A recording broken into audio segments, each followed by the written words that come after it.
How many truly practicing Hindus who take their Hindu identity seriously and who realize that this is a civilization under siege? How many? Long as the Hindu society puts stock in secularization of its private life, its collective life, and its political life, a woke generation talented actress who is unable to wrap her head around history and who draws all sorts of false symmetries.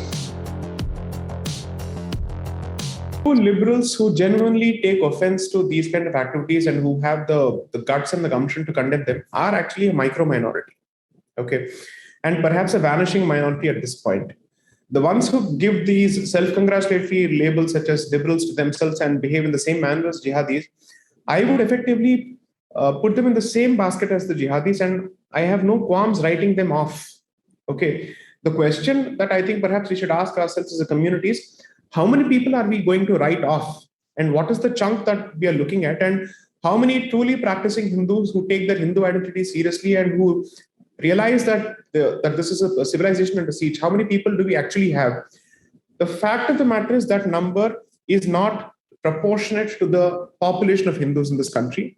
It must be perhaps, hopefully, a sizable fraction of it. Two, as long as the Hindu society puts stock in secularization of its private life, its collective life, and its political life, it will continue to go down this path of producing more and more liberals who do not see a distinction between, let's say, who speak in the same language as that actress Sai Pallavi, who ended up comparing some random incidents with the organized genocide of Kashmiri Hindus. Okay, so that I think is a textbook instance of a woke generation talented actress who is unable to wrap her head around history and who draws all sorts of false symmetries. She represents, according to me, or at least she is an exemplar of the problem with this particular society and at this particular point of time, this particular generation. So the only way to address this, the unfortunate reality is the solution will not be palatable, is that secularization of the Hindu life in every level is not going to help your case by merely chest thumping on free speech and, let's say, human rights and so on and so forth. At the end of the day, it's a cultural battle.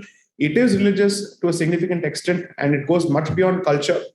Because you see, when you call it culture, you end up trying to secularize it to some extent without actually recognizing that at the heart of culture is religion. Okay, that is perhaps the epicenter from which culture emanates and radiates. So there is a religious element to it, which is undeniable. As long as we keep beating around this bush, Hindu society will continue to find itself in the same situation.